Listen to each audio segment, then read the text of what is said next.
Hand pass. What the hell? You're listening to Locked On Lightning.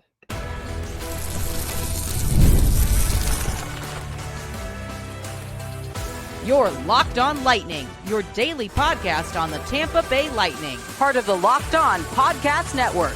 Your team every day. Thank you for making Locked On Lightning your first listen of the day. Every single day, we are your free daily Tampa Bay Lightning podcast, part of the Locked On Podcast Network, now the #1 sports podcast network. As always, we want to begin today's Friday show with a shout out to our everydayers. Those of you who tune into every single show, every single week, we love you and we appreciate the support you give us week in, week out. I'm Nick Morgan, and I am joined by the no scrubs to my waterfall, Greg Stephen. Greg, welcome in, my friend. Happy Friday. Nick, hand pass? Hand pass, Greg. What the hell? What the hell, indeed. We should talk about that a little bit because that's a terrible call. Oh, it was absolutely the worst call. So for those of you who might not have catch the game last night and don't know what we're talking about, the Lightning denied of a late game tying goal due to a controversial hand pass call. I agree with you, Greg. It was not a hand pass, and it certainly seems like a lot of the Tampa Bay Lightning agree with our sentiment as well, including a fiery comment from Jon Cooper after the game. We'll break that down. Plus, probably nobody had a weirder game last night than Brandon Hagel. Goes from being benched, yes, Brandon Hagel getting benched, to playing the hero in the third period. So we'll talk about his game, plus other takeaways from the Lightning's 4-3 loss to the Pittsburgh Penguins. Before we jump into it, though, want to mention today's episode is brought to you by Game Time. Download the Game Time app, create an account, and use code LOCKEDONNHL for $20 off your first purchase. All right, so the day after games, this is usually where we start out with, recap, quick plus minus, what we like, what we didn't like, and everything like that. But we kind of have to throw the rundown out today, Greg, and talk about the elephant in the room. And it was the call that sunk the Lightning at the end of the game. So setting the stage, it was 3-0 Pittsburgh for a lot of the game. The Bolts battled back, made it 3-3. Evgeny Malkin scored a late goal, and then the Lightning, with just under a minute left, seemed to get the tying goal. What happened was the Pens tried to cycle the puck along the boards. It's up high. Yep. I didn't even notice this at first, but when you watch the replay, Brandon Hagel's got his arm up to protect the puck from hitting his face, which I don't know about you, Greg. I've seen that a million times, right? Oh, yeah. Yeah, absolutely. Yeah, I've seen that a million times. The puck bounces off Hagel, kind of goes back into the corner. Somebody picked it up. I want to say maybe Jake Gensel. Puck cycles around a little bit. Nikita Kucherov, one-timer from the point, and it's a tie game. Nothing called on the ice from the refs. Yep. Like I said, it was one of those plays where you didn't even notice it at first until they started the instant replay process. Right. Goes to Toronto, lengthy review. They called the puck bouncing off Brandon Hagel a hand pass, ruled no goal on the ice. Greg, spell this one out for me. First of all, not a deliberate hand pass by any means. Absolutely not a traditional hand pass. Not in the palm, not closed hand, nothing like that. Nothing to intentionally redirect the puck anywhere. Right. Or even bat it down. Right. Yeah. Not even a deliberate motion of any kind, other than protection. Right. Beyond that, what frustrates me is you're not even allowed to coaching challenge in that time period of the third, but they're allowed to send this to Toronto. Very interesting. It was Toronto that called down. That's what I'm saying. It wasn't the refs like, we need to take a look at this. It's right. Toronto saying, no, you need to take a look at this. Exactly. And a coach couldn't even challenge that, is my point. So why are they allowed to do that is very interesting to me. On top of that, again, just protecting yourself should never be a hand pass, right? I mean, I don't even think it touches his hand. It hits like his forearm or his wrist, right? I mean, I wish we could pull up the video on here, but Yeah, to me, awful call. I mean, especially in a late moment like that where it's a game tying goal at home, just all around garbage. Disagree entirely. And an emotional aspect of being down 3-0 and being Yeah. able to drag yourself back to make it 3-3. And of course, Yep. they give it the late goal, but it seems like you were able to battle back again. You know, we never talked about this. I don't know how much like you watch soccer, Greg, A little bit. but if you do, you know that there's some nuance with handball. Yep. You know, like there is a situation where you're not intentionally trying to handball, but your arm is out. And if your arm's in a weird position, then they'll call a handball. There's Hmm. also times the ball touches your hand where it's not a handball. You know, like if it's rocketing at your crotch and you're doing this like with your wrist to protect it and it bounces off, that's not a handball. We're taught Yeah. that as soccer refs not to call that as a handball. If your arm is at your sides and the puck bounces off your arm, that's not a handball. It's you need that nuance for this call, and that's what was missing. Yeah. You know, Brendan 100%. Hagel is not doing anything other than guarding his face. And we see that all the time. We see that, players going to block shots will keep their arm up like this. Hmm. We've seen the same play before along the boards where a puck will cycle out. A player will have his hand up high. That's never called. That is never called a hand pass. I've Agreed. never seen that called a hand pass before yesterday. Yep. It's you have to look at intent, and there was no intent to disrupt the play. There was no batting.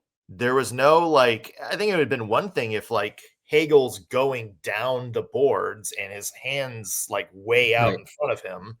Then you can say, Or okay, or if maybe he's reaching to try and keep the puck in the zone or yeah, anything like that, like but it's going to maybe hit him regardless. yeah, like maybe something a little unnatural, but it wasn't. It was tight. It was to his face. Right. Like he would have if that would puck would have hit his face, it would have gone the exact same place. Exactly. But would have hurt more. There, Exactly. there, there's no there's no intent of it being a hand pass. There's no intent to use the hand to redirect the puck anywhere, even as simple as batting it down to get on his stick. There was none of that. I don't understand this call. Yeah, I would argue it didn't even really hit his hand, to be honest with you, but Sure, yeah. I digress. I mean, they took it away regardless, right? So very unfortunate. You know what you should do? You should tell us about this Jon Cooper quote because it's pretty funny. Yeah. So Jon Cooper asked about this after the game. You could tell he was a little bit fired up about this. So this quote comes from Jon Cooper. I think when you read the rule book, which we did, then you try to dissect what happened in the play, and then you take it all into consideration. It's laughable that got overturned. Oh, and he didn't stop there, Craig. I think No, this he is did Jay not. Retcher that asked him about this. Jon Cooper continues, if I threw a microphone at you right now, would you put your hand up and stop it? Hell yeah, you would. So there's a spirit of the rule. Was that the spirit of the rule to take it in the face? I think that's where we get that wrong. He didn't direct any pucks. First off, all-time great Jon Cooper quote. Yeah, absolutely. It kind of makes you wonder how many fantasies he's had about throwing microphones at Jay Reacher. Yeah, but I mean, he's right, Greg, right? 100%. Yeah. I like that he mentions that there was no direction involved in the hand pass because, like you just said, that there was no intent to move the puck in any way, just Yeah, strictly defense. So, absolutely hate this call. yeah, it was a bad call, and of course, look, the Lightning didn't play all that well in 2 periods preceding the third period where that call Mhm. happened. A lot to get to from this game. We'll have some takeaways from the Lightning's 4-3 loss to the Penguins. But first, maybe nobody, Greg, had a more interesting game than the guy called for that hand pass, Brandon Hagel. Actually Yeah. benched. Yes, Brandon Hagel, the player who's red hot right now, benched for a big stretch of the second period, comes back, almost plays the hero in the third. Let's dive into what in the world happened with Brandon Hagel's game last night. Let's do that when we come back. Today's episode is brought to you by Game Time. It's one of my favorite events, and it's coming to America for the first time since 1994. We're talking about the Men's World Cup. And with 48 teams for the first time ever, it's going to be massive. But let's be honest, getting tickets is a pain. That's why I'm going to have the Game Time app handy. It gives fans an advantage when it comes to snagging seats for the biggest games of the World Cup. With Game Time, you can track price drops in real time, get alerts when great seats open, and buy tickets the moment they hit the app. It puts the power back in your hands, the fans, and it makes going to the World Cup realistic instead of a fever dream.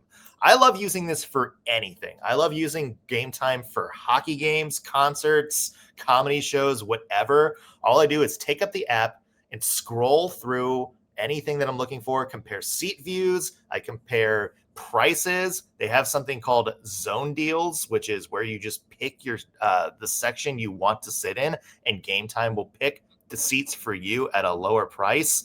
And one of my favorite things is that the price fees are included up front, so there's no last second surprises at checkout. What you see is what you see on the app is the price you're going to pay at checkout. So take the guesswork out of buying World Cup and any tickets, every match, concert, or event with Game Time. Download the Game Time app, create an account, and use code LOCKEDONNHL for $20 off your first purchase. Terms apply. Again, download the app, make an account, and use code LOCKEDONNHL for $20 off.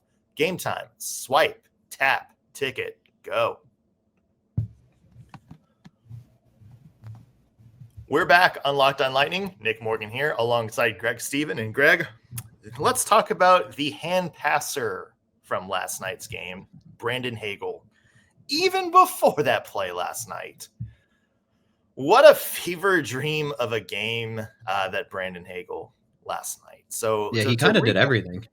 Yeah, he did a little bit of everything, including some stuff he probably shouldn't.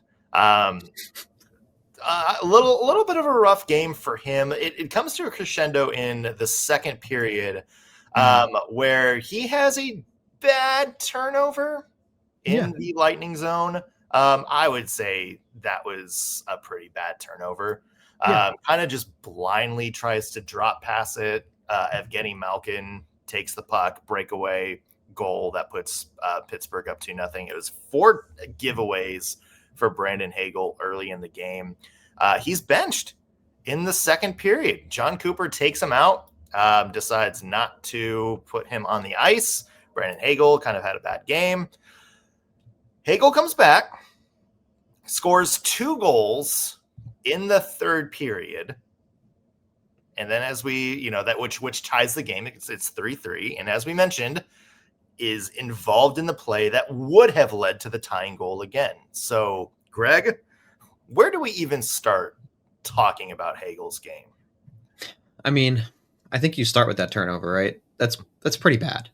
And we've been harping on how poor they are with the puck lately. And in this game, there were 20 giveaways by the Lightning, which is abysmal, after I just had a show about them having only 13 and thinking it was good. Yeah. And then all of a sudden they get careless with the puck again. And this is a prime example of exactly why they lose these close games, because you can't just make a blind drop pass in front of Evgeny Malkin, because he will score on you. And that's exactly what he did. So this is a great example of a Jon Cooper coaching moment, because he benches Hagel, right? And what does it do? Yeah. It makes him come back on fire. And this is why I love Jon Cooper, because I think his decisions with player management when players are underperforming or make mistakes is elite. And its effect showed immediately, right? Because as soon as they get into the third, Hagel scores a power play goal with a minute in. I mean, beautiful. And Hagel shows some pretty strong resilience, right? I think he's one of those guys where when you do bench him, he gets fired up. And I think he proved that last night. And I think it helps Jon Cooper too, because now he knows how to treat Hagel when he does stuff like this, right? Because you can fire him right back up, get him right back rezoned, sit him for a few shifts, and let him think about it. And then what do you know? He scores 2 goals and then does a hand pass. Yeah. Then does a hand pass. I'm with you though. I think there's a little bit of magic in Jon Cooper at knowing kind of what players need at any particular moments. And we've talked about this on the show a bunch when it comes to some other players, like sometimes being benched, whether it's healthy scratch or just sitting out. It's not necessarily punishment, although last night might have felt a little bit like a punishment to Brandon Hagel. Not necessarily a punishment, but more of a, you know what, why don't you take a second to step back and look at the game and look, whatever happened, Brandon Hagel was a man possessed coming into the third period. He looked more focused. He looked more energetic. And he scored those 2 goals in the third to make it, a 3-3 game. So yeah, a little bit of good with the bad. Hey, including a power play goal. We just talked about the power play. Yep. Being great the few games before this, but yeah, I mean, it's interesting. And I also want to give some kudos. We gave kudos to Jon Cooper. I want to give some kudos to Brandon Hagel too, because absolutely. I also don't necessarily, we talked about him having a hot streak. I don't necessarily think he played a great game against the Islanders. And so to come out slow, I think there's a lot of, I'm trying to think of the best way to put this. I think there is an opportunity here for this to become quote unquote a thing, as there is any time a player of Hagel's quality is benched. It makes the rounds on NHL Twitter, NHL Reddit, and it's like, oh, what's going on here? There's some blah, blah, blah, locker room drama. I think there's a chance for that to be a thing. There just always is. And that's not saying anything about the Lightning. It's just an NHL thing.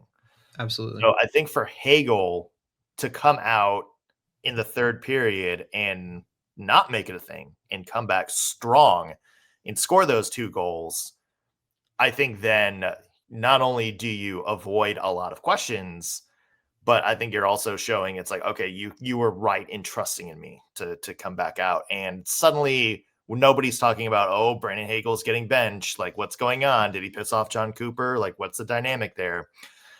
So I think it's one of those things I give like kudos to Brandon Hagel for quote unquote crisis averting his way out of what would have been an awkward storyline. Yeah, absolutely. And he's a guy that is very emotional and gets fired up. He's similar to Cooch in a weird way like that, where he takes it personally, everything. Yeah. And in a good way, because it makes him better. And he showed that last night, like you said. Yeah. Yeah, I'm with you there. Let's talk more about this game last night, including just another comeback that, for the Tampa Bay Lightning, this one unfortunately came up short, plus some other players and things that stood out about the game last night. Talking about the 4-3 loss to the Pittsburgh Penguins when we come back. Today's episode is brought to you by Monarch. The holidays are awesome. It's my favorite time of year, but I understand that they can get overwhelming fast. Between all the travel, buying gifts, parties, year-end expenses, it's really easy to lose track of your money this time of year. And that's exactly why Monarch has become such a game changer for me. If you want to keep your finances under control this holiday season, you need to be using Monarch, rated Wall Street Journal's best budgeting app of 2025. Monarch is the all-in-one personal finance tool that brings your entire financial life together in one clean, simple dashboard. The holiday spending category on Monarch is a lifesaver. You can budget an exact amount that you want to spend, and every time you make a purchase, you can see exactly what's left in your gift and travel budget in real time, so you can make better decisions. Monarch also makes money check-ins simple. Just a minute or 2 each week, and you're completely up to speed. It's great for couples. There's shared dashboards, shared goals, and fewer wait, how much did we spend conversations? So if you're doing a joint Christmas this year, going to a couple different families, buying gifts for different sets of moms and dads, Monarch is a great tool for you two to use. Don't let this financial opportunity slip through the cracks. Use code LOCKEDONNHL at monarch.com in your browser for half off your first year. Again, that's 50% off your first year at monarch.com with code LOCKEDONNHL. Get Monarch. You're not going to regret it. Welcome back to Locked on Lightning. Nick Morgan here alongside Greg Stephen. We're talking about the Lightning's 4-3 loss to the Pittsburgh Penguins at Club BMI last night. Greg, what else stood out in this game to you? Oh, so many subtle things I want to talk about for this. Yeah. The first thing I want to mention is that yesterday I did say it was going to be 4-3. So You did say it was going to be 4-3. Predictions for me should return. Just making that case. I will put predictions back up. Okay. The next thing is, let's talk about Curtis Douglas. I don't know if anyone watched that fight, but it wasn't great. And we've kind of had this conversation before. I think when he fought Tom Wilson, we kind of talked about this a little bit. Am I right about that? Talking about Tom Wilson, and then he fought. Was it Nikolai Delorier the next night where he also got pummeled? Look, I love that he's the enforcer guy, but he's not enforcing anything. And I'm starting to think that the more he fights and loses, the less feared he will become. And I think his enforcer effect is slowly being lost. And does that really need a roster spot at this point? I don't know. I'm on the fence about him right now just because of these losses in these fights, to be honest with you. You know, that I'm going to acknowledge the fan reaction, I think, to some of this, which is, what the hell point are you trying to make right now? Right. But I understand, because I do think having somebody like Curtis Douglas, 6'9", who's, willing to throw some punches, you have him there as a deterrent. That's like the you don't mess with our guys, because 6'9" Curtis Douglas is going to come out and just massively whip you. I'm with you, Greg. I think the more he loses fights, he jumped Tom Wilson and got embarrassed. Yeah. Yeah. He goes Nikolai Delorier, who's, a tough fighter in his own right. And, Delorier gets the best of him pretty easily. And then, look, Boko Imama is a tough guy in his own right. He's known for dropping the gloves, but this dude is 6'1", 220. And he's throwing hands with some dude that's 6'9". Yeah. Like you are right. Like, there is some optics to this, that the more this happens, the more I think Curtis Douglas loses some of his enforcer lore. Yeah. And then it becomes less of a reason for him to be on the roster. Yeah. We talked yesterday about the decision making on defense. Are they going to play 7D? Yeah. I'm wondering. I think that was like up after that. Like, Curtis Douglas did not have a shift. That sounds right. If I'm looking at, like, he only played 2 minutes and 30 seconds in ice time last night. So yeah, he had 5 shifts somehow. Yeah. Yeah. I thought that was an important subject to breach, because I don't think that's you're right. Enough. You're right. And it's an interesting point. And I do think people are going to be like, you're talking about like a guy losing fights. What are you doing? Right. But and that's the only role on the team. Yeah. If that is Curtis Douglas's role, is to be that deterrent, like, he's got to win some of these, right? Yeah. Knock someone out at least. I'm not going to fight Curtis Douglas, but I'm just saying, like, as if you're putting yourself among like the top enforcers in the NHL. Yeah. I'm with you, Greg. I do think there's something there. Yeah. All right. I have another one for you. Okay. Drop another one on me. JJ Moser played a great game. He was +1. He had a couple giveaways, not wonderful, but I just want to shout him out for getting under Sidney Crosby's skin. I think he really took Crosby out of this game, in a one-on-one. And there was a point, I think it was with a minute left in the first. Don't hold me to it. And Crosby got a cross check, I think. And it's because JJ was just harassing him on the wall. And Crosby got so frustrated, he broke a stick over JJ's arm and he drew a penalty. And I just thought he needs a shout out for that, because I thought that was excellent. And JJ wasn't doing anything terrible to Crosby either. He's just frustrating him. And I think he really did get under Crosby's skin. Crosby had no points, absolutely silent in this game. And I think a lot of that was JJ Moser. Yeah, JJ Moser played great. We talked about Darren Raddysh the other day, and he had 2 more points in this game. He did. We haven't spent a lot of time on JJ Moser just because, I feel like if we're talking about JJ Moser, the style of game he plays, it's probably a bad sign.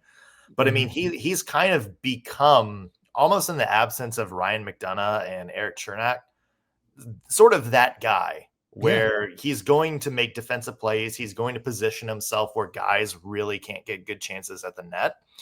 I feel like that's important to have. And I feel like maybe that's why him and Victor Hedman were working so well together, was because he's kind of the guy that's able to take more of sort of the physical grunt work and let Eric, or, did I say Eric Carlson? You did. Oh my God. It's Friday and I'm tired. Victor Hedman. That's who has been on our team for 15 plus years. Yep. And is currently the captain. Those Swedes, they're all the same defensemen. Nicholas Lindstrom here on the ice, with JJ Moser. I think like that's why the Hedman pair works well, because you let Hedman go out and play his game. Greg, I want to throw out, maybe if there is a minus, is that I think that we have to have a talk, and he did have an assist in this game last night, but we have to talk about Gage Goncalves, I think, being used less and less as the season goes on. Had the assist last night, but only 8 minutes of ice time. If you look at his game logs from like the past few weeks, it's just he's going from kind of getting, second line minutes to third line minutes to fourth line minutes to sort of being like an extra piece. Are we worried that Jon Cooper's maybe losing his Gage rage a little bit? A little bit. I don't know. I don't think Gage is costing the team anything either, though. So no, but when you put in the context of, we had the conversation before the season, how he sort of was that next big breakout guy, and it was his play at the end of last year that made that second line so strong. And he kind of brought some stuff out of Brandon Hagel towards the end of the year, and we both picked him as somebody who's going to break out even further last year, and hasn't really happened this year. Just 7 points in 27 games. I mean, it is noticeable that a big player from the end of last year, and somebody that I think we all thought was going to be a big piece of the team this year, is getting less and less ice time. For sure. It almost feels like Dominic James is kind of stealing his role just a little bit. It's like you said, it's slowly kind of shifting those two. But at the same time, in my eyes, like I said before, you take Douglas out before you take Gage out anytime, right? And after that, it's like, who are you putting in Gage's spot if you want to take him out? I don't know that you have anyone better. And I still think that if you give him more time, he will grow. I mean, he's kind of in a sophomore slump right now, right? And I don't think that's the end of Gage just because he's slow right now. I mean, look at Braden Point. He's awful this year, right? And I don't think we're benching him. Yeah. So he's also hurt right now. Of course he's earned that. But I'm just saying Gage is still so young. I don't think there's any reason to discard him in any way. Plus he was +1, like you said. He had an assist. He had no giveaways, no terrible plays. So I don't know. I'm fine with leaving him on the roster. I want to touch on something because I know we're filling this up. Oh yeah. You know who had the most ice time last night on the Lightning? On the Lightning, it was Darren Raddysh again, right? It was Darren Raddysh. Almost 28 minutes. Yeah. That's a hefty workload. Yeah, and looked great. And he was out there against Crosby and played shifts against Malkin a lot of the night too. And with 4 goals against, he was still +1, had 2 points, 2 assists, 2 shots on goal, a hit. Yeah. I don't know how he looks better every game somehow. I'm blown away because we were kind of at a point earlier this season where we were like, all right, get him out of here. Yeah, we're like, why is Darren Raddysh here? No, yeah, stick taps to Darren Raddysh.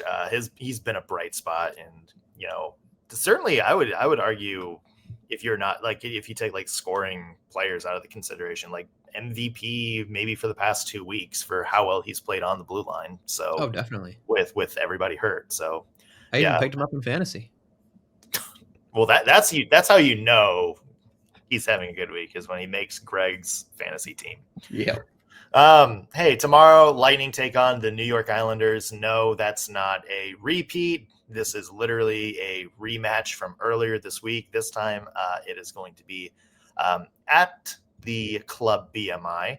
And then next week, big week for the Lightning. Canadian road trip, starting with the Leafs and the Canadians. Got trips against the Devils. And then, no, this is not a repeat. The Lightning play the New York Islanders again. So a lot of hockey coming up next week. We'll have new shows for you to break it all down. In the meantime, be sure to hit that subscribe button however you're watching us, whether you're on YouTube, whether you're listening on your favorite podcasting platform. Subscribing not only helps us out with the numbers, but it also lets you guys know when we have new content out for you. Also, be sure to keep tabs on our social media, Locked on Lightning, Instagram, TikTok, pretty much anywhere you scroll, we're on there. Come find us and chat with us.